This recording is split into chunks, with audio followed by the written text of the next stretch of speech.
ان الحمد للہ نحمده ونستعینه ونستغفره ونعوذ باللہ من شرور انفسنا ومن سیئات اعمالنا من يهده اللہ فلا مضل له ومن يضلل فلا هادی له واشهد ان لا الہ الا اللہ وحدہ لا شریک له واشهد ان محمدا عبده ورسوله اما بعد فان خير الحديث كتاب الله وخير الهدي هدي محمد صلى الله عليه وآله وسلم وشر الامور محدثاتها وكل محدثة بدعة وكل بدعة ضلالة وكل ضلالة في النار. اعوذ باللہ السمیع العلیم من الشیطان الرجیم من ہمزہ ونفخہ ونفثہ. بسم اللہ الرحمن الرحیم. رب اشرح لی صدری ویسر لی امری واحلل عقدۃ من لسانی یفقہوا قولی. بسم اللہ الرحمن الرحیم. ان اللہ وملائکتہ یصلون علی النبی یا ایہا الذین آمنوا صلوا علیہ وسلموا تسلیما. اللہم صل علی محمد وعلی آل محمد کما صلیت علی ابراہیم وعلی آل ابراہیم انک حمید مجید. اللہم بارک علی محمد وعلی آل محمد کما بارکت علی ابراہیم وعلی آل ابراہیم انک حمید مجید. اللہم ربنا آتنا فی الدنیا حسنہ وفی الآخرۃ حسنہ وقنا عذاب النار. لا الہ الا انت سبحانک انی کنت من الظالمین. حسبنا اللہ ونعم الوکیل. یا حی یا قیوم برحمتک استغیث ولا حول ولا قوة الا باللہ العلی العظیم. ربنا آتنا من لدنک رحمہ وہیئ لنا من امرنا رشدا. الحمدللہ آج 16 فروری 2020 کو سنڈے کے دن قرآن کلاس نمبر 16 میں ہم انشاءاللہ تعالی سورہ البقرہ کی آیت نمبر 83 سے آن ورڈ سٹارٹ کریں گے. یہ جو آیت نمبر 83 ہے اس میں 10 کمانڈمنٹس کا مختصر سا ورژن آیا ہے. ڈیٹیل تو انشاءاللہ سورہ بنی اسرائیل میں جا کر آئے گا. اللہ تعالیٰ نے بنی اسرائیل کو جو 10 بنیادی احکامات دیے تھے انبیاء اکرام علیہم السلام کے ذریعے، اور وہی احکامات شریعت محمدیہ صلی اللہ علیہ وآلہ وسلم میں بھی ٹرانسفر ہوئے. تو قرآنک ورژن آف 10 کمانڈمنٹس سورۃ البقرہ میں ہے، سورۃ الانعام کے اندر ہے، اور ڈیٹیل کے ساتھ سورہ بنی اسرائیل میں آئے گا. آیت نمبر 21 سے لے کر 39 تک کہ 10 بنیادی احکامات کون سے تھے جو اللہ تعالیٰ نے اپنے پیغمبروں کے ذریعے لوگوں تک پہنچائے. تو مختصراً کچھ احکامات اس میں آ رہے ہیں آیت نمبر 83 میں سورۃ البقرہ کی. اعوذ باللہ من الشیطان الرجیم. بسم اللہ الرحمن الرحیم. وَإِذْ أَخَذْنَا مِيثَاقَ بَنِي إِسْرَائِيلَ، اور یاد کرو وہ وقت جب ہم نے بنی اسرائیل سے یہ عہد لیا تھا حضرت یعقوب علیہ السلام کی اولاد سے. لا تعبدون الا اللہ، کہ مت پوجنا کسی کو سوائے اس اللہ کے. توحید جو ہے یہ تو بنیاد ہے نا جی. تمام ادیان کی، مذاہب کی بنیاد توحید کے اوپر ہے. سورہ النحل میں آتا ہے نا، وَلَقَدْ بَعَثْنَا فِي كُلِّ أُمَّةٍ رَسُولًا أَنِ اعْبُدُوا اللَّهَ وَاجْتَنِبُوا الطَّاغُوتَ، اور بے شک ہم نے ہر امت میں کوئی نہ کوئی رسول ضرور بھیجا تھا ایک بنیادی دعوت کے ساتھ کہ تم نے عبادت صرف اللہ کی کرنی ہے، اور اللہ کی مخالفت پہ جو لوگ کھڑے ہیں وہ طاغوت، ان کا انکار کرنا ہے. اچھا مزے کی بات ہے، عبادت اللہ کی ہے، صرف اللہ کو ماننا کافی نہیں ہے. اللہ کو تو مسلمان بھی مان رہے ہیں اللہ کہہ کر، ہندو بھگوان کہہ کر مان رہے ہیں، جیوز اور کرسچنز بھی خدا کہہ کر، اللہ کہہ کر، گاڈ کہہ کر مان رہے ہیں، لیکن اللہ کی بھی ماننی ہے۔ اللہ کی ماننا اصل میں اللہ کی عبادت ہے، ٹوٹل اوبیڈینس آف گاڈ، اطاعت اللہ کی اختیار کرنا اس طریقے پر جو اس نے اپنے پیغمبروں کے ذریعے سکھایا، اسے کہتے ہیں عبادت۔ تو تمام الہامی کتابوں کی دعوت کا خلاصہ توحید ہے، ایک اللہ کی عبادت کرنی ہے، اور عبادت کی ڈیفینیشن وہی ہے، ایاک نعبد و ایاک نستعین۔ عبادت بھی اللہ کی ہوگی، اور عبادت کی اعلیٰ ترین شکل دعا میں مدد کے لیے صرف اللہ کو پکارا جائے گا۔ اب عبادت کی جتنی شکلیں ہیں، نماز ہو اور نماز کے اندر جتنے پوسچر ہیں، رکوع، سجدہ، عاجزی کے ساتھ کسی کے سامنے کھڑے ہونا، نظر، نیاز، منت، سب کی سب چیزیں ایک اللہ کے لیے ہیں، اور سب سے بڑھ کر مشکل کشا، حاجت روا ایک اللہ کو مانا جائے، وہ ہے ایاک نستعین۔ اچھا، عبادت میں نستعین بھی شامل تھا، الگ سے کیوں ذکر کیا ہے؟ اللہ کو پتا تھا سب سے زیادہ شرک اس میں ہونا ہے۔ آج دنیا میں کوئی مسلمان نہیں ہے جو یہ کہتا ہو کہ میں رسول اللہ کی عبادت کرتا ہوں، نعوذ باللہ۔ لیکن شرک فی دعا، پکارنے میں جو شرک ہے، مسلمانوں کی اکثریت میں پایا جاتا ہے۔ مسلمانوں کی اکثریت سورۃ الفاتحہ کا ٹیسٹ پاس نہیں کرتی، اور اس کے پیچھے وجہ جو ہے وہ علماء ہیں جنہوں نے دین کو بگاڑ کر ان کے اندر داخل کیا ہے۔ عام گورے کو قرآن کا ترجمہ پڑھنے کے لیے دیں نا، وہ سورۃ الفاتحہ پڑھنے کے بعد اگر اس سے آپ پوچھیں کہ سورۃ الفاتحہ کے تحت کیا اللہ کے سوا کسی اور کو پکارا جا سکتا ہے مدد کے لیے، وہ کہے گا نہیں۔ لیکن مولوی آپ کو کہانی کرائے گا، جی روٹی امی سے مانگتے ہیں۔ تو ایاک نستعین میں یہ بات تو ہے ہی نہیں ہے، یہ تو ظاہری اسباب ہے، اس کا حکم تو قرآن میں خود آیا ہے، وَتَعَاوَنُوا عَلَى الْبِرِّ وَالتَّقْوَى وَلَا تَعَاوَنُوا عَلَى الْإِثْمِ وَالْعُدْوَانِ۔ نیکی پرہیزگاری کے کاموں میں ایک دوسرے کی مدد کرو، اور برائی میں الگ رہو، اس میں مدد نہ کرو۔ یہ اس مدد کی بات ہو رہی ہے کہ سامنے کوئی ہستی موجود نہیں ہے، اور آپ یہ عقیدہ رکھتے ہیں کہ وہ میری مسئلے کو حل کر دے گی۔ سامنے ہستی موجود ہو، چاہے مسلمان ہو، کافر ہو، انسان ہو، جانور ہو، یا کوئی اور مخلوق ہو، آپ اس سے مدد لے سکتے ہیں۔ میں آپ سے کہتا ہوں مجھے پانی پلا دیں، ٹھیک ہے، لیکن آپ بغداد میں ادھر بھی قبر کے اندر دفن ہے، اور میں آپ سے مجھے پانی پلا دیں، تو مانگ کے دیکھ لیں، کوئی پلا سکتا ہے تو پلا کے بتا دیں، کیونکہ وہ پلی اسی سے لیتے ہیں۔ وَاسْتَعِینُوا بِالصَّبْرِ وَالصَّلَاةِ، نماز اور صبر کے ذریعے مدد چاہو، کس کی؟ ان اللہ مع الصابرین، اللہ کی مدد، اللہ صبر کرنے والوں کے ساتھ ہے۔ اس کا مطلب کوئی نہیں لیتا المدد یا نماز، المدد یا صبر۔ نماز اور صبر تو توسل اور وسیلہ ہے اللہ تک پہنچنے کا، مانگنا اللہ ہی سے۔ بارش کون برساتا ہے؟ اللہ۔ ڈیوٹی کس کی ہے؟ فرشتوں کی۔ لیکن فرشتوں سے بارش مانگ نہیں سکتے، شرک ہو جائے گا۔ مانگنی اللہ سے۔ فرشتوں کو چھوڑ دیں، آپ کے سامنے ایک بہت بڑا مشکل کشا ہے، سورج ختم ہو جائے تو پوری دنیا تباہ و برباد ہو جائے۔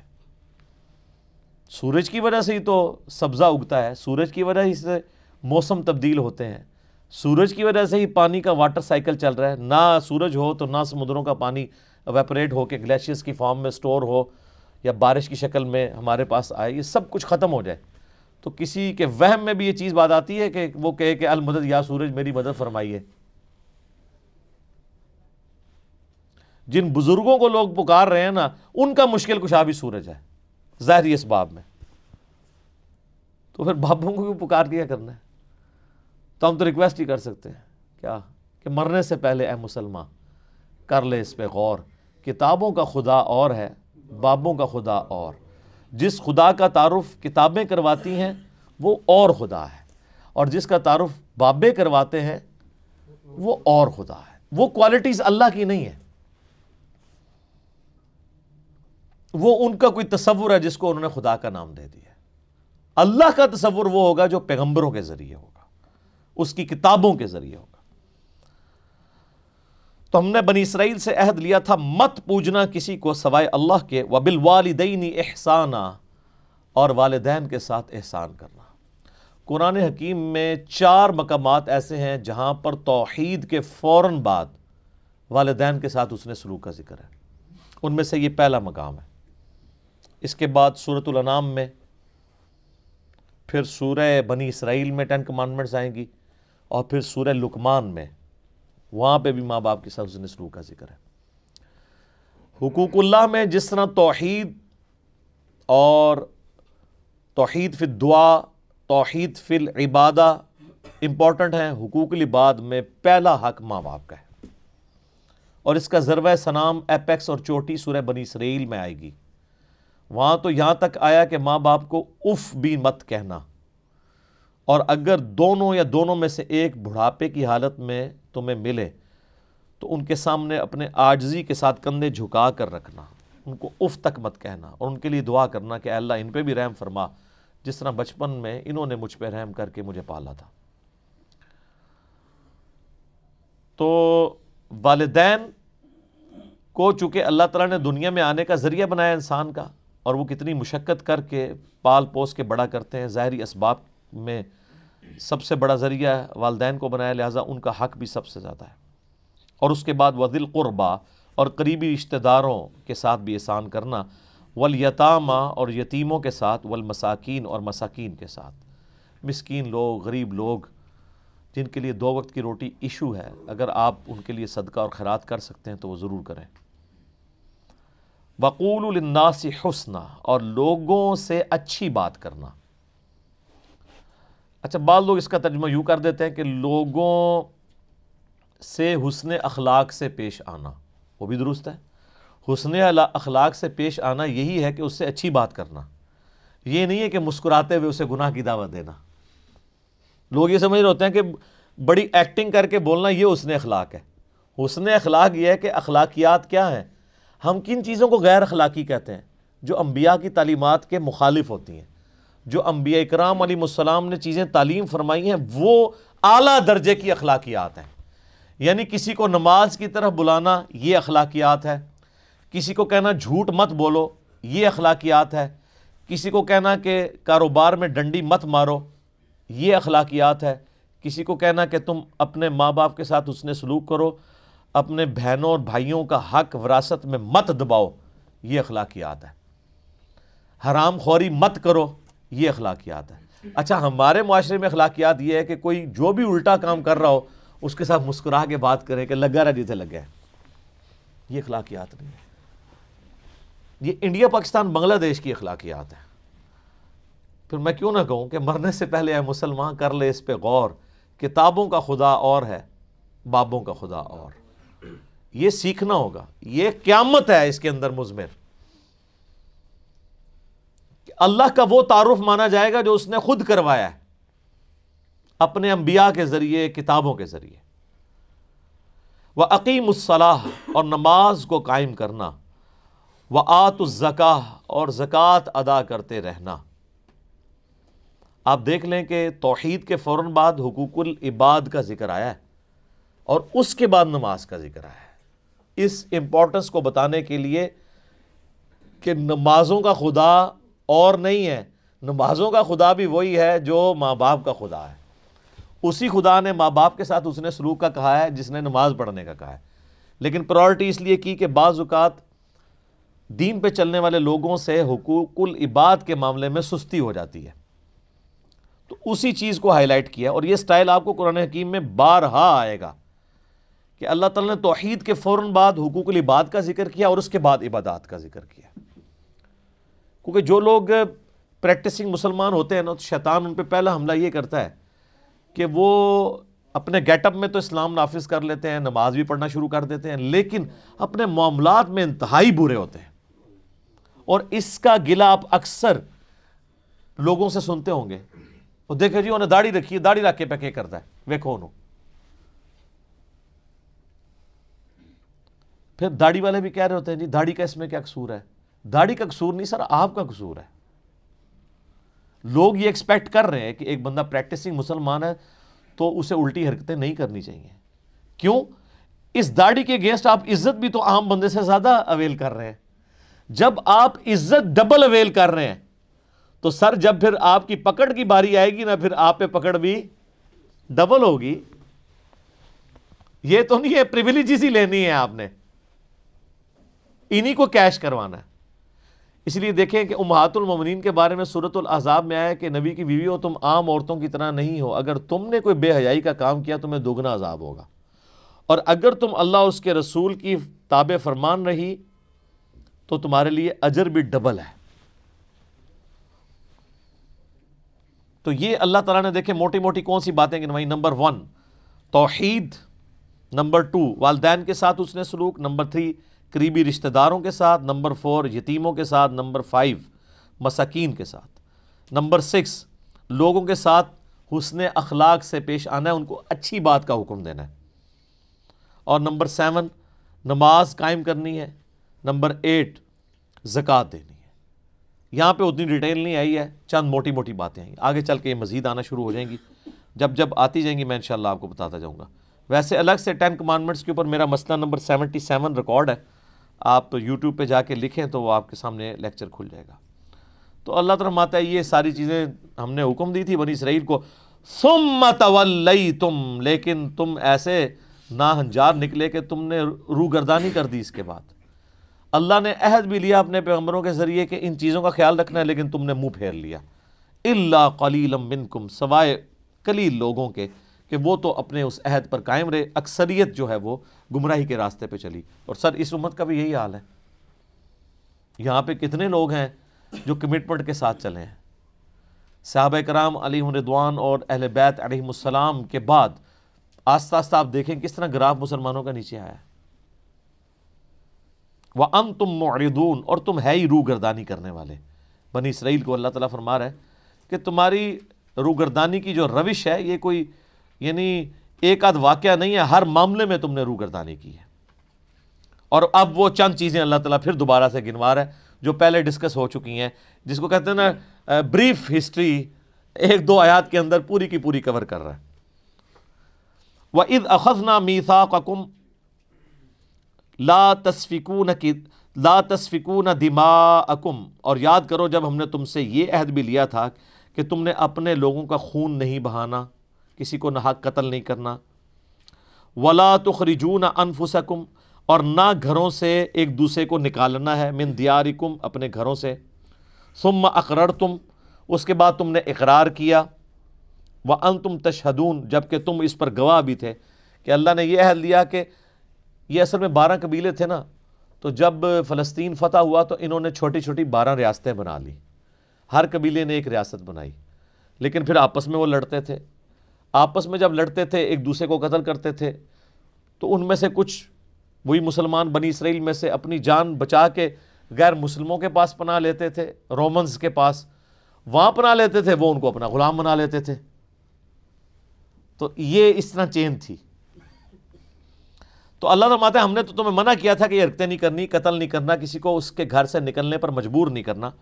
ثم انتم, پھر تم وہی ہو نا, تم ہؤلاء تقتلون انفسکم, کہ تم قتل کرتے ہو اپنوں کو, یعنی اپنے دوسرے بھائیوں کو, بنی اسرائیل کے جو 12 قبائل آپس میں لڑتے تھے. وتخرجون فریقا منکم من دیارہم, اور ایک فریق دوسرے کو اس کے گھر سے نکلنے پر مجبور کر دیتا ہے. تظاہرون علیہم بالاثم والعدوان, اور تم مدد کرتے ہو ان کے خلاف دشمنوں کی گناہ اور ظلم کے اوپر. ظاہر ہے پھر جب اندر میں پھوٹ پڑے گی تو باہر سے بھی آپ کو پتہ ہے جن لوگوں کے انٹرسٹ ہوں گے, تو پھر کافروں کے ساتھ مل کے اپنے مسلمان بھائیوں کے ساتھ یہ تم سلوک کرتے تھے.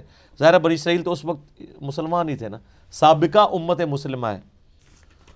وَإِن يَأْتُوكُمْ أُسَارَىٰ, اور جب وہ قیدی بن کر تمہارے پاس آتے ہیں. اچھا, جب قیدی بن کے آتے ہیں تو پھر ان کا خون جوش مارتا ہے کہ یار یہ تو ہمارے ہی ہیں, ٹھیک ہے. تو پھر وہ کہتے ہیں وہ اللہ نے بڑی ترغیب دلائی ہے کہ قیدیوں کو آزاد کیا جائے اللہ کی راہ میں. پھر وہ فدیہ دے کے ان کو آزاد کرتے تھے, کہتے تھے تو ثواب کا کام ہے, حالانکہ وہ بیچارے غلام تمہاری وجہ سے بنے ہوئے تھے. ان کی غلطیوں کی وجہ سے وہ نکلے, ملک سے نکلنے پر مجبور ہوئے اور کافروں کے ہتھے چڑھے. تو اللہ فرماتا ہے اس کے بعد وہ جب تمہارے پاس قیدی بن کے آتے ہیں تفادوہم وہو محرم علیکم، تم بڑے پاک باز بن کے ان کا فدیہ دے کے ان قیدیوں کو آزاد کرواتے ہو، حالانکہ ان کا نکالنا، وہو محرم علیکم اخراجہم، حالانکہ ان کا ان کے ملک سے نکالنا تمہارے لیے حرام تھا۔ اصل حرام تو تم نے کیا نا، کہ ان کو اپنے ملک سے نکلنے پر مجبور کیا، اس کی وجہ سے وہ کافروں کے غلام بنے، اور جب غلام بن کے وہ بازار میں بک رہے ہوتے ہیں اور تمہارا خون جاگتا ہے کہ یہ تو ہمارے اسرائیلی بھائی ہیں، تم پیسے دے کے ان کو چھڑواتے ہو اور کہتے ہو یہ ثواب کا کام ہے، تو یہ اللہ تعالیٰ پھکی دے رہا ہے، یہ پھکی ہے، اینٹی وینم ہے، کہ یہ تو بڑا ثواب کا کام کر رہے ہو، بتاؤ یہاں تک پہنچے کس کی وجہ سے ہے؟ جو میں نے مولانا طارق جمیل صاحب کو کہا تھا نا، وہ کہتے ہیں میں نے علماء کو جراثیم نہیں کہا، میں نے کہا تھا انڈیا پاکستان سے جو لوگ آتے ہیں تو وہ جراثیم لے کر یورپ میں آتے ہیں، یہاں بھی فرقہ وارانہ، تو میں نے کہا شیخ صاحب یہ جراثیم ان کو لگاتا کون ہے؟ کسی گھوڑے کو ہاتھ لگایا تھا انہوں نے، یا کسی اسکواش کے پلیئر کو ہاتھ لگ گیا تھا غلطی سے ان کا، یا کسی پولیٹیشین کو ہاتھ لگا تھا، یا مولویوں کا ہاتھ لگ گیا تھا؟ تو یہاں پہ بھی اللہ تعالیٰ فرما رہا ہے کہ جن قیدیوں کو تم آزاد کر کے بڑا ثواب کما رہے ہو نا، کہ بڑا نیکی کا کام ہے قیدی آزاد کرنا، حالانکہ اصل تمہاری خطا ہے ان کو جو تم نے نکالنے میں مدد کی کافروں کی، وہ اصل حرام کام تھا، وہ حرام تم نے کر لیا اور اب یہ ثواب کما رہے ہو۔ تمہارے حرام کام کی وجہ سے تو بیچارے قیدی ہوئے تھے، تو تم نے وہ حرام کام کیا کیوں کہ وہ بیچارے اس نہج تک پہنچتے۔ اب آ رہا ہے یونیورسل ٹروتھ، آفاقی حقیقت اس کے اوپر، افتؤمنون ببعض الکتاب وتکفرون ببعض، تم اللہ کی کتاب کے کچھ حصے پہ ایمان رکھتے ہو اور کچھ کو چھوڑ دیتے ہو۔ یعنی اس پہ تو ایمان رکھا تم نے کہ قیدیوں کو آزاد کرنا ثواب کا کام ہے، لیکن جو ان کو قتل کر کے یا ان کو مجبور کیا اپنے ملک سے نکلنے پر، وہ بھی تو اللہ نے کتاب میں ہی نازل کیا تھا، اس پہ تو تم ایمان نہیں لے کر آئے۔ آدھے دین اپنی مرضی کا لے لیا اور آدھا دین اپنی مرضی سے چھوڑ دیا، اور یہ سب کچھ ہم بھی کر رہے ہیں۔ یہ مسلمانوں کے اندر یہ رائج ہے کہ وہ رمضان شریف کا خدا اور ہوتا ہے اور غیر رمضان کا اور۔ رمضان میں ماشاءاللہ یعنی ایسی نمازیں پڑھتے ہیں کہ جو پکے نمازی ہیں وہ بھی پریشان ہو جاتے ہیں کہ یار مطلب ہم بھی اس طرح کی نماز نہیں پڑھ سکتے، لیکن جیسے ہی عید کا چاند نظر آتا ہے تو صبح کا بھی انتظار نہیں کرتے، کیونکہ شیطان رات کو جو آزاد ہو جاتا ہے اسی وقت ویلکم کہتے ہیں۔ اور جناب آپ دیکھ رہے ہیں نوجوانوں کو اسلامی بہنوں کی خدمت کے لیے بازاروں میں گھوم رہے ہوتے ہیں، ٹھیک ہے، کسی نے سودا کسی کا وزنی ہو تو جا کے مدد کر دیں، اس لیے جا رہے ہوتے ہیں نا۔ تو یہ چند دین کے چند حصوں پہ عمل کرنا، بعض کو عمل کرنا، بعض کو چھوڑ دینا، یہ ہر جگہ اپلائی ہوتا ہے۔ قرآن اس لیے تو استعمال ہو رہا ہے کہ جی اس کی تلاوت کی جائے، اور جو اصل مقصد تھا اس پہ عمل کرنا وہ چھوڑ دیا۔ وہ بھی تو قرآن ہی کہہ رہا تھا نا، یہ قرآن اس لیے نازل ہوا ہے تاکہ اس پہ تدبر کرو، اس سے نصیحت حاصل کرو، سورہ صاد کے اندر وہ چھوڑ دیا، اور کہا جی قرآن میں ہے کہ جی تلاوت کرو اس کی، قرآن حکیم کی، جیسا کہ تلاوت کرنے کا حق ہے، ٹھہر ٹھہر کے پڑھو۔ یہ عمل ہو رہا ہے، جو اصل مقصد تھا وہ چھوڑ دیا۔ اسی طریقے سے آپ احادیث کی کتابوں میں بھی آ جائیں، اگر نماز کے طریقے کی بات کریں کہ جی بخاری مسلم میں نماز کا طریقہ جو ہے وہ اس طریقے سے لکھا ہوا ہے، رکوع میں جاتے وقت اٹھتے وقت رفع الیدین، وہ کہتے ہیں آپ اس کو چھوڑ دیں، یہ تو اگر ہم کریں گے تو میرے ماں باپ کیا کہیں گے، میرے رشتہ دار کیا کہیں گے، محلے کے مولوی صاحب ہی ہمیں پکڑ لیں گے۔ ہاں بخاری مسلم سے آپ کو درود شریف کی فضیلت بتا دیں، کوئی دعا سکھا دیں، وہ کہیں گے ہاں جی یاد کر لیتے ہیں، اپنی مرضی کا دین لے رہے ہیں۔ تو اب وہ یونیورسل ٹروتھ آ رہا ہے کہ جو لوگ اپنی مرضی کا دین لیتے ہیں، یہ ٹروتھ صرف بنی اسرائیل کے لیے نہیں ہے، قیامت تک کے لیے۔ یہ سورہ بنی اسرائیل میں آگے جا کے ڈیٹیل چیزیں بھی آئیں گی، یہاں پہ سورۃ البقرہ میں سٹارٹ میں یہ جو بنی اسرائیل کے اوپر قرارداد جرم اللہ تعالیٰ نے ان کا مقدمہ کھولا ہے، وہ اس لیے کہ تاکہ امت محمدیہ صلی اللہ علیہ وآلہ وسلم کے لیے عبرت ہو کہ تم لوگوں نے بھی یہ کام نہیں شروع کر دینے جو کر لیے ہیں۔ اللہ کو پتا تھا یہ ہونا ہے، لیکن اللہ تعالیٰ نے خبردار کر دیا۔ جس طرح اللہ کو پتا تھا کہ فرقے بننے ہیں، نبی علیہ السلام کے ذریعے بتا دیا، لیکن اس سے روک دیا کہ تم نے اس سسٹم کا حصہ نہیں بننا۔ وَاعْتَصِمُوا بِحَبْلِ اللَّهِ جَمِيعًا وَلَا تَفَرَّقُوا، وہ کہتے ہیں نا یہ حدیث میں پہلے ہی آیا فرقے بننے ہیں، اور یہ تو نہیں آیا کہ فرقے بناؤ، وہ تو خبر تھی. جیسے مسلم شریف میں حدیث ہے کہ عورتیں قرب قیامت میں ایسا چست لباس پہنیں گی گویا ننگی ہوں. تو اب کوئی اپنے گھر والوں کو ننگا لباس بنانا شروع کرتے کہ جی وہ تو پہلے حدیث میں آیا کہ پہنے گی. نہیں, وہ تو بتایا گیا اس سسٹم کا حصہ نہیں بننا. فرقے بنیں گے, تم نے اللہ کی رسی قرآن کو مضبوطی سے پکڑنا ہے, فرقوں میں نہیں بٹنا. یہاں پہ بھی دیکھیں اللہ تعالیٰ فرماتا ہے جو لوگ کتاب کے بعض حصے پہ ایمان رکھتے ہیں اور بعض کو چھوڑ دیتے ہیں, فما جزاء من یفعل ذلک, ایسے لوگوں کے لیے جزا نہیں ہے. جزا یعنی یہ سزا کے معنوں میں, کیونکہ عربی میں دونوں طرف یہ استعمال ہوتا ہے. منکم, تم میں سے جو کوئی ایسی حرکت کرے کے لیے اس کے لیے جزا نہیں ہے, الا مگر یہ, خزی فی الحیات الدنیا, کہ دنیا میں اللہ تعالیٰ ایسے لوگوں کو رسوا کر دے گا. آج 1.5 ارب مسلمانوں کی رسوائی ہمارے سامنے ہے. صحیح مسلم میں حدیث ہے, نبی علیہ السلام نے فرمایا اللہ تعالیٰ اس کتاب کی وجہ سے لوگوں کو عروج دے گا اور اس کتاب کی وجہ سے لوگوں کو ذلیل کرے گا. صحابہ کرام علیہم رضوان کو, اہل بیت کو عروج اس کتاب کی وجہ سے ملا, اور بعد والوں نے اس کتاب کو چھوڑا تو ذلت اور خواری. اللہ نے فرمایا تھا کہ بعض حصہ بھی کتاب کا چھوڑ دیا تو مارے گئے, ہم نے تو کتاب کا اکثر حصہ چھوڑ دیا ہوا ہے. اسی کو ڈاکٹر اقبال نے جواب شکوہ میں اللہ کی طرف سے جواب دیتے ہوئے کہا ہے, وہ زمانے میں معزز تھے مسلمان ہو کر, اور تم خوار ہوئے تارک قرآن ہو کر.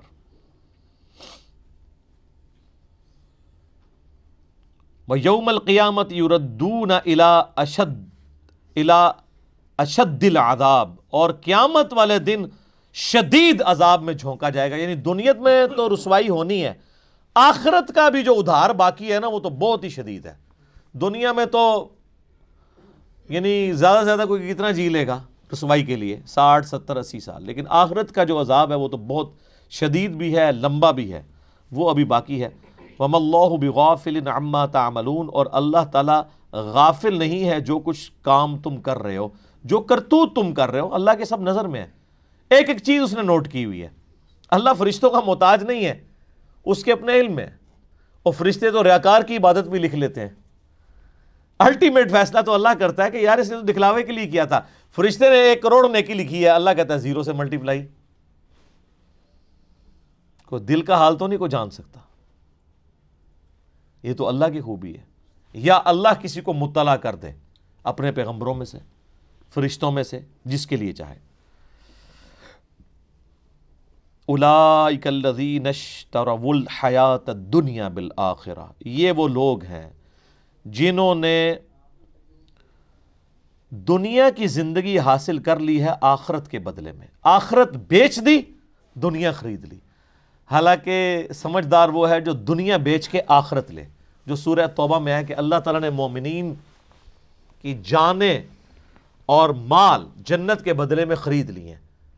ایسی بیعت کے اوپر, ایسی تجارت کے اوپر ایمان والوں کو چاہیے وہ خوشیاں منائیں کہ اللہ کے آگے انہوں نے اپنی جان اور مال بیچ دیا, اس کے بدلے میں اللہ نے ان کو جنت دے دی. اور یہاں پہ اللہ تعالیٰ ہمارا ان لوگوں کی روش یہ ہے کہ انہوں نے دنیا کی زندگی خریدی ہے, آخرت کو داؤ پہ لگا دی ہے. وَلَا يُخَفَّفُ عَنْهُمُ الْعَذَابِ, ان لوگوں سے عذاب ہلکا نہیں کیا جائے گا. وَلَا هُمْ يُنصَرُونَ, نہ وہاں پر ان کا کوئی مددگار ہوگا. اللہم اجرنا من النار, اللہم اجرنا من النار, اللہم اجرنا من النار, آمین. یہ میرے بھائیوں کتاب اللہ ہے, یہ کوئی سٹوری نہیں ہے. یہ جو کچھ اللہ تعالیٰ بتا رہا ہے یہ سب کچھ ہو جانا ہے. اوہ کچھ بھی نہیں ہونا, یہ او ہی ہوگی. جو اللہ نے کسی کے ساتھ کر دینا ہے اس نے کر دینا ہے. زمین و آسمان کی مخلوقات مل کر کسی کو چھٹکارا نہیں دے سکتی ہیں اگر اللہ تعالیٰ کسی کے اوپر گرفت کر لے. اللہ تعالیٰ فرماتا ہے اس کے حضور کوئی سفارش بھی کسی کی نہیں کر سکتا سوائے اس کی جو اللہ تبارک و تعالیٰ جس کے لیے خود ہی یہ اجازت مرحمت فرما دے. اب میرے بھائیوں پھر بنی اسرائیل کی ہسٹری کی طرف لوٹا جا رہا ہے کہ انہوں نے کس طریقے سے وقت کے پیغمبروں کا انکار کیا اور پھر اللہ تبارک و تعالیٰ نے ان پر کیسے عتاب فرمایا. وَلَقَدْ آتَيْنَا مُوسَى الْكِتَابَ, اور بے شک ہم نے موسیٰ علیہ السلام کو الکتاب یعنی تورات دی تھی، وقفینا من بعدہ بالرسل، اور ان کے بعد پے در پے ہم نے رسول بھیجے، یعنی موسیٰ علیہ السلام فوت ہونے سے پہلے یوشع ابن نون کو اپنا خلیفہ بنا گئے، اور ٹل حضرت عیسیٰ علیہ السلام تک مسلسل 1400 سال ایک پیغمبر دنیا سے جانے سے پہلے اپنی جگہ ایک اور دوسرے پیغمبر کو خلیفہ بنا کے جاتا تھا۔ اور بخاری مسلم دونوں میں حدیث موجود ہے کہ بنی اسرائیل کا انتظام ہمیشہ پیغمبروں کے ہاتھ میں ہی رہا، جب ایک پیغمبر فوت ہوتا تھا وہ دوسرے کو اپنی جگہ خلیفہ بنائے گا، جبکہ میری امت میں پیغمبر نہیں ہوں گے، خلفاء ہوں گے۔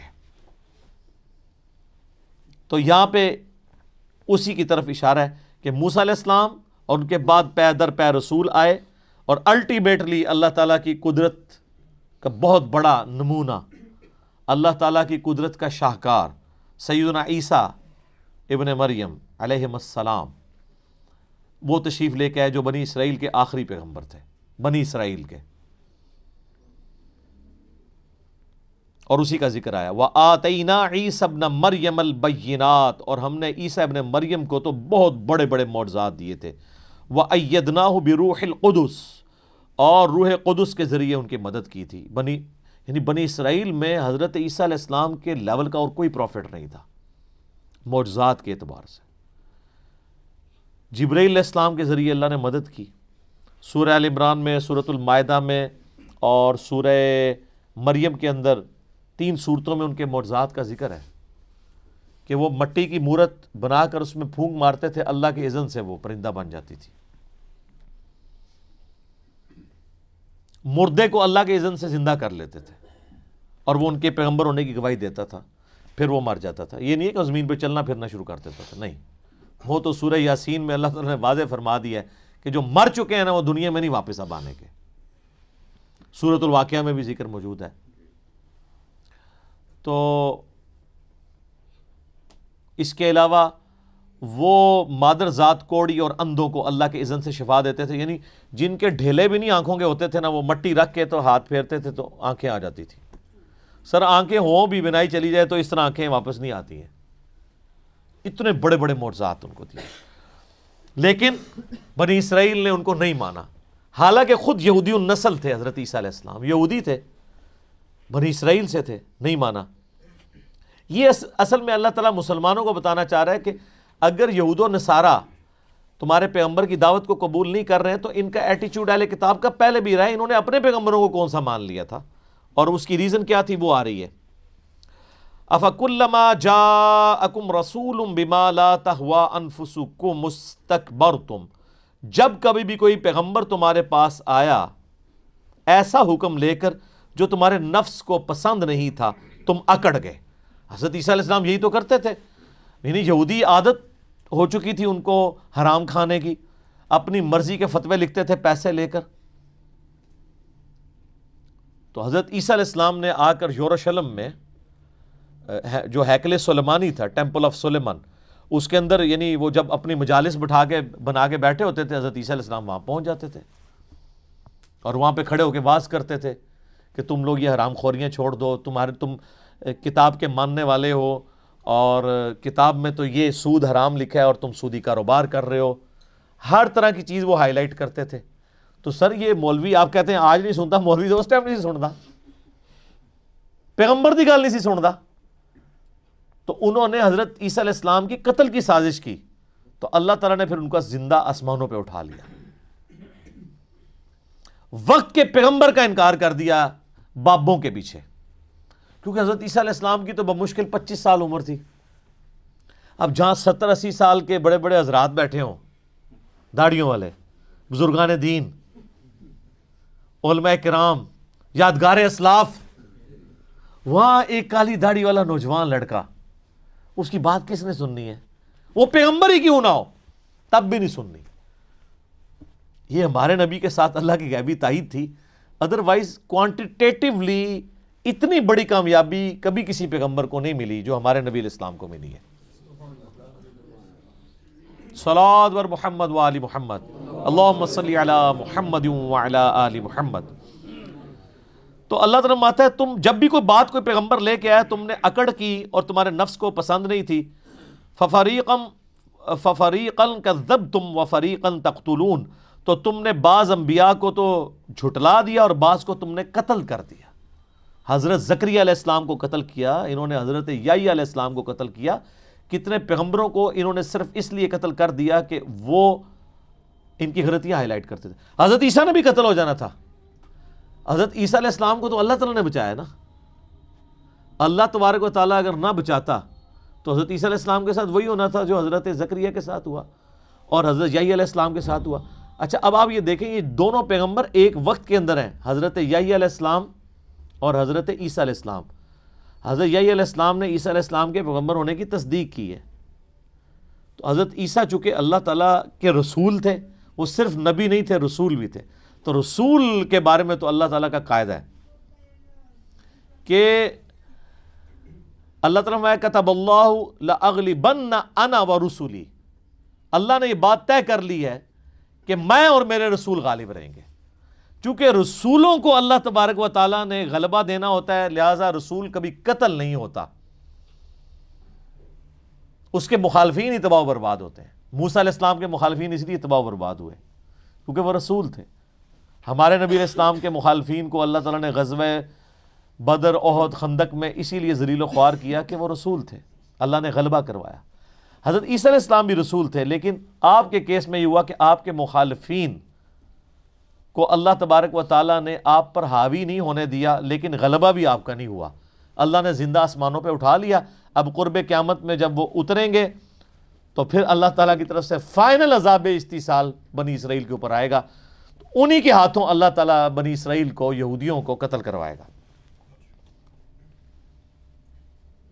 اور یہ وہ عقیدہ ہے جس پہ سب کا اتفاق ہے، سنی ہو شیعہ ہو، بلکہ میں کہتا ہوں یہ وہ عقیدہ ہے جس پہ انسانیت کا اجماع ہے۔ یہودی بھی کہتے ہیں کرائسٹ نے آنا ہے، وہ جب دجال مسیح آئے گا نا، جھوٹا مسیح، اس کو وہ کرائسٹ مان لیں گے۔ جس مسیح کے انتظار میں وہ ہیں وہ تو آ کے ان کو دعوت دے کے چلا بھی گیا، انہوں نے بات نہیں مانی۔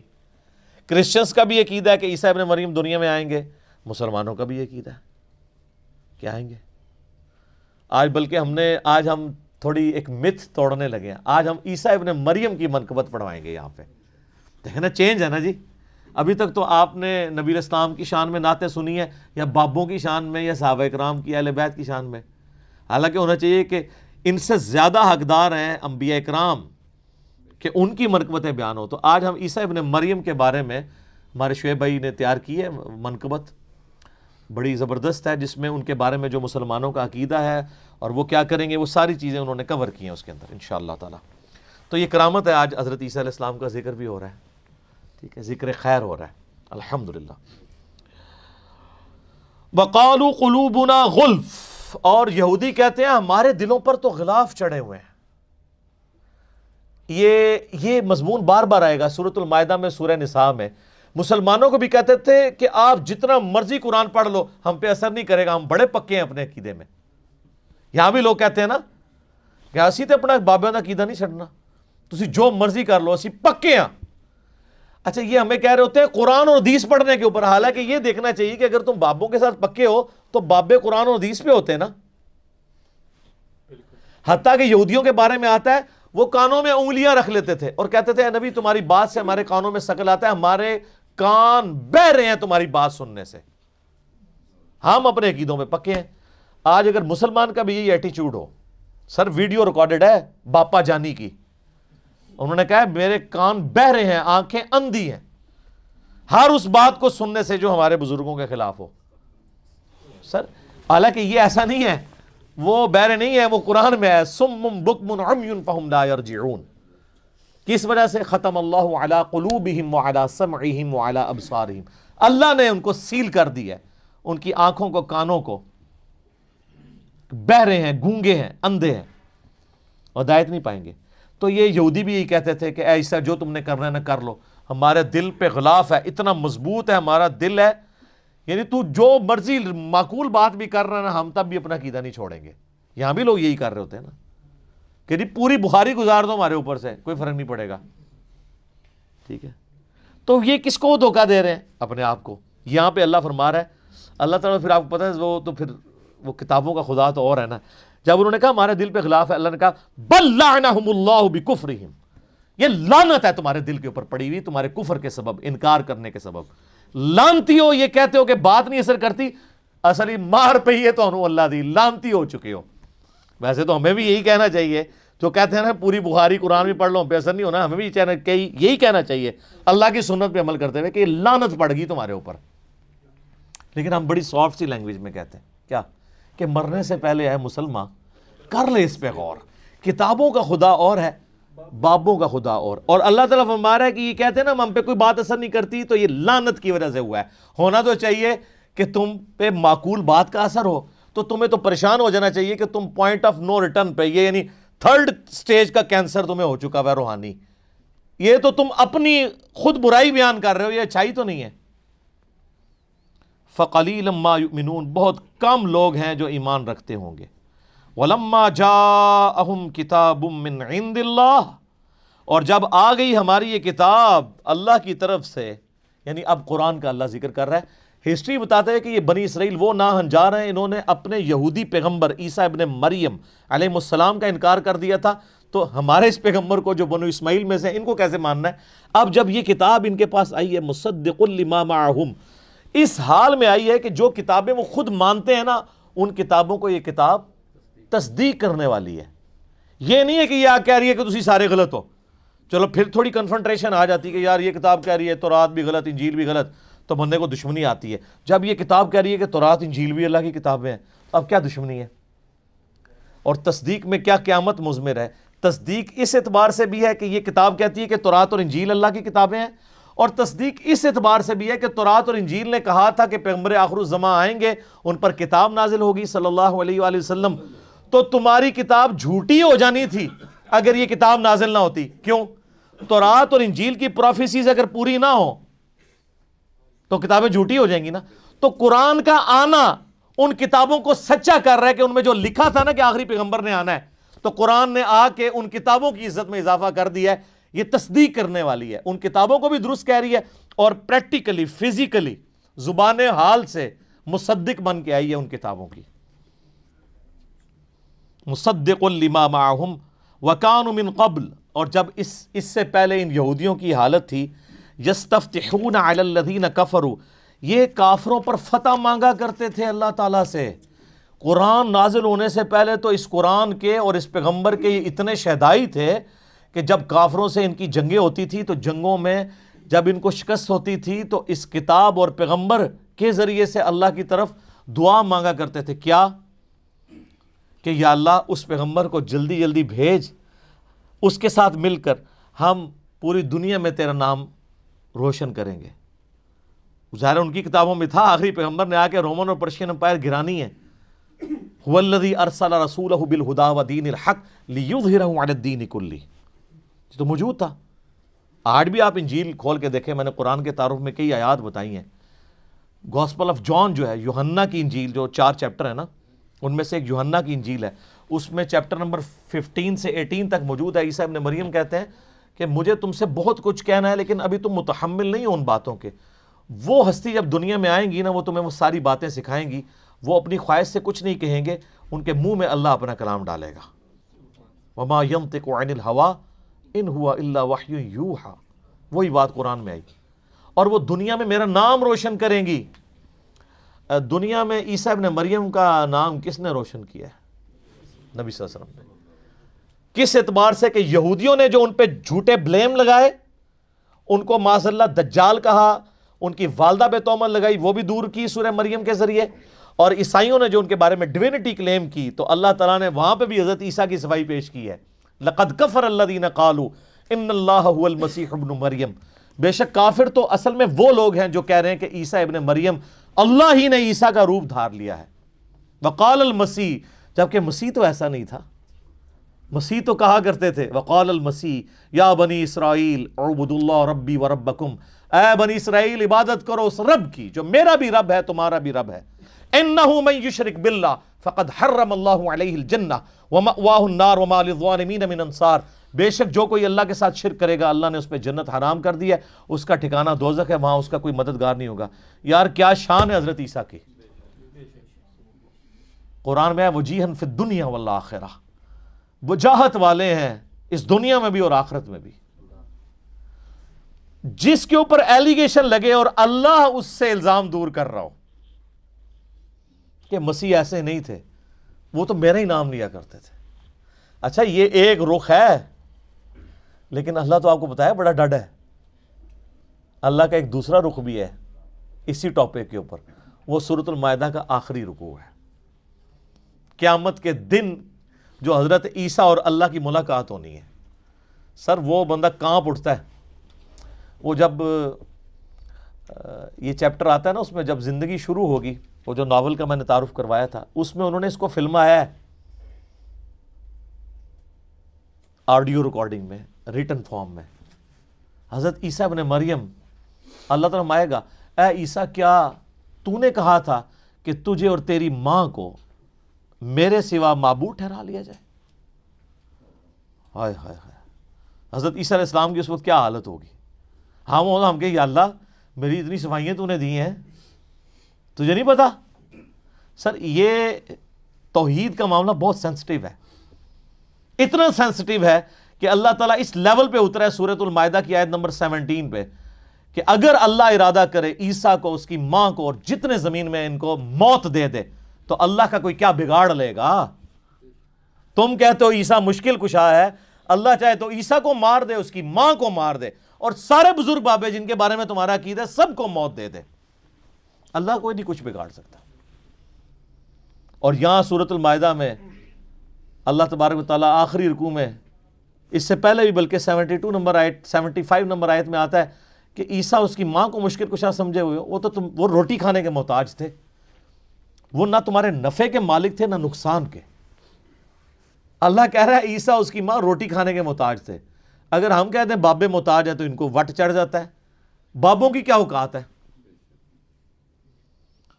بابے تو عیسیٰ ابن مریم کی جوتیوں کی خاک کے برابر بھی نہیں ہے، بلکہ آپ میں سے کئی لوگ ہیں جن کی جوتیوں کی خاک نہیں ہے، جو شرک کرنے والے بابے، جنہوں نے اپنی عبادت کروائی. لیکن اللہ تعالیٰ کیا فرما رہا ہے؟ یہ تمہارے نفع نقصان کے مالک نہیں. اس آخری رکوع میں پھر اللہ تعالیٰ جب یہ کہے گا نا اے عیسیٰ ابن مریم کیا تو نے کہا تھا کہ لوگ تجھے اور تیری ماں کو معبود سمجھ لیں میرے ساتھ؟ وہ کہیں گے اے اللہ مجھے کب شایع تھا کہ میں ایسی بات کرتا، میں نے تو بنی اسرائیل کو یہی کہا تھا کہ عبادت کرو اس رب کی جو تمہارا بھی رب ہے میرا بھی رب ہے. اور اے اللہ بالفرض اگر میں نے کوئی ایسی بات کی ہوگی تو تیرے علم میں تو ہوگی، کیونکہ جو تیرے جی میں ہے وہ میں نہیں جانتا، اور جو میرے جی میں ہے وہ تو جانتا ہے، تو ہی سارے غیبوں کا جاننے والا ہے. سر کس طرح کلیئر کٹ موتیوں کی طرح عقیدے بیان ہوئے ہیں قرآن میں. حالانکہ ان کو ڈٹنا چاہیے تھا، کانفیڈنس تھا نا، لیکن کہا کہ بالفرض اگر میرے دل میں بھی کوئی خواہش چھپی تھی نا خدا بننے کی، اللہ تیرے علم میں تو ہوگی نا، ٹھیک ہے، لیکن تو گواہ اس بات پہ کہ میرے کہیں پہ نہیں، اور اگر تھی تو تیرے علم میں ہوگی. اب تیرے دل میں کیا ہے وہ میں نہیں جانتا، یعنی اب تو کیا ڈیسیژن کرے گا یہ تیرے علم میں. تو پھر حضرت عیسیٰ کہیں گے اے اللہ یہ تیرے بندے ہیں، چاہے انہیں معاف کر دے چاہے انہیں پکڑ لے، یہ تیری مرضی ہے. یعنی توحید کی باری آئی تو انبیاء کرام بھی سائڈ پہ، کیونکہ ان کو اپنی فکر پڑ گئی. اور یہاں 1.5 ارب پونے 2 ارب عیسائیوں نے حضرت عیسیٰ کے بارے میں یہ عقیدہ رکھا ہے انہوں نے چھڑا لینا ہے، اور معذرت کے ساتھ آپ لوگوں نے بھی یہ عقیدہ رکھا ہوا ہے. آپ کے پیغمبر علیہ السلام نے بھی یہی باتیں ارشاد فرمائی ہیں. بخاری مسلم دونوں میں حدیث ہے، نبی علیہ السلام کم از کم 10 طرق آئے ہیں اس کے. آپ علیہ السلام فرماتے ہیں میرے حوض کوثر پہ میرے کچھ ساتھی لائے جائیں گے میرے صحابہ میں سے، اور میں جب ان کو حوض کوثر سے پلانے لگوں گا تو مجھے وہ بتائیں گے کہ اے اللہ کے نبی آپ کی وفات کے بعد یہ دین سے الٹے قدم پھر گئے تھے اور انہوں نے دین میں بدعتیں جاری کر دی تھی. آپ فرماتے ہیں میں کہوں گا سحقا سحقا لمن غیر بعدی، ان پہ پھٹکار ہو جنہوں نے میرے بعد میرے دین کو بدل دیا، اور میرے ان کے درمیان ایک آڑ قائم کر دی جائے گی. میں بھی اس وقت وہی کہوں گا جو عبد صالح عیسیٰ ابن مریم کہیں گے. حضور نے پھر سورۃ المائدہ کی وہ آیات تلاوت کی کہ میں بھی کہوں گا اے اللہ جب تک میں ان میں موجود تھا ان پر گواہ تھا، جب تو نے مجھے اٹھا لیا پھر تو ان پر گواہ تھا. اب جب عیسیٰ ابن مریم کہیں گے نا کہ اے اللہ یہ تیرے بندے ہیں چاہے بخش دے چاہے عذاب دے، تو اللہ تعالیٰ ترس نہیں کھائے گا؟ اللہ فرمائے گا آج کا دن وہ ہے کہ جب سچوں کو سچا عقیدہ ہی فائدہ دے گا. یہ کوئی سفارش کام نہیں آئے گی اگر کسی نے شرک کیا ہوا. بخاری مسلم دونوں میں حدیث ہے، اللہ تعالیٰ نے ہر نبی کو ایک دعا دی تھی مقبول، اور اللہ نے یہ پرومس کیا تھا کہ یہ ایک دعا تو میں قبول کروں گا ہی کروں گا. تو ہر نبی نے اپنی وہ دعا دنیا میں ہی ایگزیکیوٹ کروا لی. حضرت نوح علیہ السلام نے دعا کر کے اپنی امت پہ عذاب لے آئے. اس طرح باقی اور پیغمبروں نے بھی. میں نے اپنی دعا اپنی امت کے لیے سنبھال کر رکھی ہے قیامت کے دن کے لیے، اور اس دعا کی برکت سے میرے ہر امتی کو شفاعت کا نفع پہنچے گا میرے ذریعے، سوائے اس کے کہ جس نے دنیا میں اللہ تعالیٰ کے ساتھ کسی قسم کا شرک کیا ہوا. شرک والے سے بھائی جی سیدھی سی بات ہے، اعلان برات ہے. تو عیسیٰ ابن مریم کی صفائیاں اللہ تعالیٰ دے رہا ہے کہ بھائی انہوں نے یہ کام نہیں کیے، یہ تو ان کے ماننے والوں نے ان کی طرف غلط چیزیں منسوب کر دی. تو اللہ تعالیٰ فرماتا ہے کہ اس نبی کے آنے سے پہلے تمہاری حالت تھی کہ تم دعائیں کیا کرتے تھے، یا اللہ آخری نبی کو جلدی جلدی بھیج، ہم ان کے ساتھ مل کے تو کافروں کے خلاف جہاد کریں. فلما جاءہم ما عرفوا کفروا بہ، جب وہی نبی آ گئے جن کو انہوں نے پہچان بھی لیا. سورۃ الانعام میں آئے گا اس نبی کو اس طرح پہچانتے ہیں جس طرح اپنے بیٹوں کو، کہ یہ وہی پیغمبر ہے جس کے ذکر تورات اور انجیل میں موجود ہے. پھر بھی انہوں نے بغیم بینہم کی وجہ سے، ارج ٹو ڈومینیٹ، زدم زدہ انکار کیا. فلعنت اللہ علی الکافرین، پس لعنت ہو اللہ کی ایسے کافروں کے اوپر جنہوں نے حق بات قبول کرنے سے انکار کر دیا.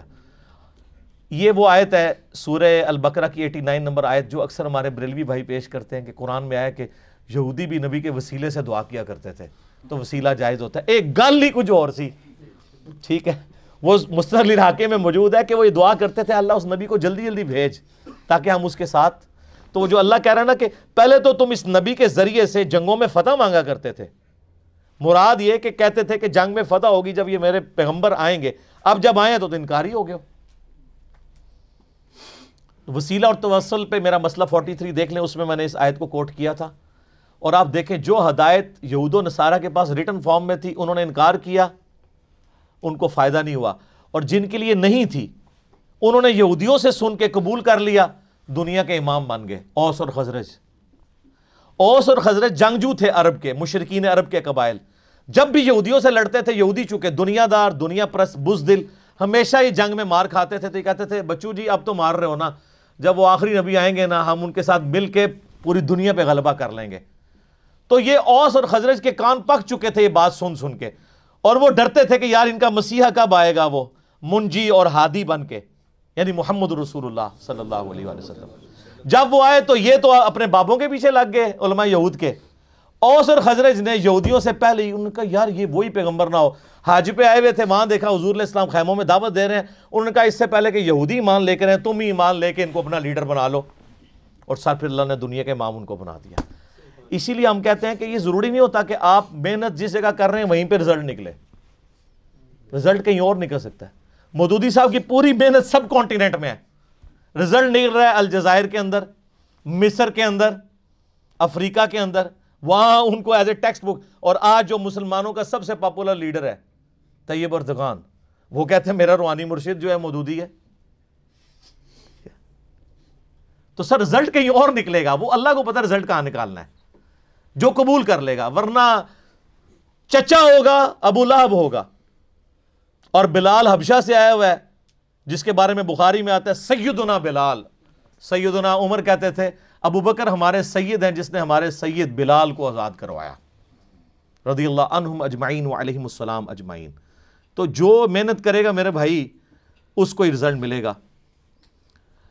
میرے خیال ہے اسی آیت کے اوپر ہم کنکلوڈ کرتے ہیں. اگلی دفعہ انشاءاللہ یہیں سے اس کو آگے لے کے چلیں گے کہ اللہ تعالیٰ نے وہ ہدایت جو یہودیوں کے لیے ڈائریکٹلی ہدایت کا سبب تھی، انڈائریکٹلی وہ ان کے لیے جو اوس اور خزرج تھے مشرکین عرب کے قبائل ان کے لیے بنا دی. تو آپ دیکھ لیں سر پھر وہ کیسے اوپر گئے ہیں، نبی علیہ السلام کا کیسا انہوں نے ساتھ دیا ہے. مہاجرین تو میرے بھائی 125 تھے، باقی تو سارے انصار مدینہ تھے. انصار مدینہ اوس اور خزرج تھے. اوس کے سردار تھے سیدنا سعد ابن معاذ، اور خزرج کے سیدنا سعد ابن عبادہ رضی اللہ عنہما وعلیہم السلام. 155 اصحاب صفا جن کا کوئی سورس آف انکم نہیں تھا، روزانہ ان کا 2 وقت کا کھانا سعد ابن عبادہ کے گھر سے جاتا تھا. پوری امت پہ احسان ہے ان کا. سعد ابن معاذ سب سے وہ جس کو کہتے ہیں نا تیز مزاج کے اور جنگجو آدمی تھے، اور انہی کی محنتوں سے اللہ تعالیٰ نے مسلمانوں کو فتح دی. بدر کے اندر، احد کے اندر، خندق پہ ان کو آپ کو پتہ تیر لگا، بخاری مسلم میں آتا ہے. تو انہوں نے وہاں دعا کی کہ اے اللہ اگر اب مشرکین عرب حضور پہ حملہ نہیں کرنے والے اور حضور کو غلبہ ہی نصیب ہوگا تو اسی زخم کو جاری کر دے اور مجھے اسی سے شہید کر دے. اور بخاری مسلم میں آتا ہے کہ وہ ایک چھوٹا سا زخم تھا، وہ جاری ہوا، رگ ان کی اتنا خون نکل گیا کہ وہ پھر شہید ہو گئے. کیونکہ اس وقت میں نبی علیہ السلام نے فرما دیا تھا کہ اب تم مشرکین عرب پہ حملہ کرو گے. خندق کے بعد ان کی کمر ٹوٹ چکی ہے، اور یہی دیکھیں صلح حدیبیہ ہوئی اس کے بعد، اور اس کے بعد پھر فتح مکہ ہو گئی. ٹھیک ہے، تو وہ دنیا سے یعنی اپنی ایفرٹ پٹ کر کے چلے گئے. بعد کے لوگوں نے اس کا اجر ضرور دنیا میں کھایا، لیکن اللہ کے حضور ان کا جو مقام ہے وہ اپنی جگہ موجود ہے. کتنے سردار آئے مر گئے، کون ذکر کرتا ہے؟ اپنی اولاد بھی ذکر نہیں کرتی. آج ہم ذکر کرتے ہیں تو دل سے دعا نکلتی ہے ان کے لیے کہ انہوں نے اسلام کے لیے کیا کچھ کنٹریبیوٹ کیا ہے. اللہ تعالیٰ سے دعا ہے جو حق بات میں نے کہی اللہ تعالیٰ ہمارے دلوں میں راسخ فرمائے. اگر جذبات میں میرے منہ سے کوئی غلط بات نکل گئی اللہ تعالیٰ ہمیں معاف کر دے، ہمارے دلوں سے بھی محو کر دے اسے. ہمیں کتاب و سنت کی تعلیمات پر عمل کر کے دوسرے بھائیوں تک پہنچانے کی توفیق عطا فرمائے. اللہم صلی علی محمد وعلی آل محمد کما صلیت علی ابراہیم وعلی آل ابراہیم انک حمید مجید. اللہم بارک علی محمد وعلی آل محمد کما بارکت علی ابراہیم وعلی آل ابراہیم انک حمید مجید. سبحانک اللہم وبحمدک اشہد ان لا الہ الا انت استغفرک واتوب الیک وما علینا الا البلاغ المبین. جزاکم اللہ خیرا واحسن الجزاء.